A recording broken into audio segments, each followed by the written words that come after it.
Hi guys, if you've got OCD, I wouldn't look at this video.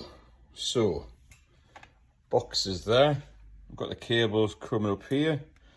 And then what I've done is I've got the purple one, which goes to the bottom boost sensor, entwined around there, obviously going down there to the boost sensor down there. Green cable, green cable the same, but underneath here.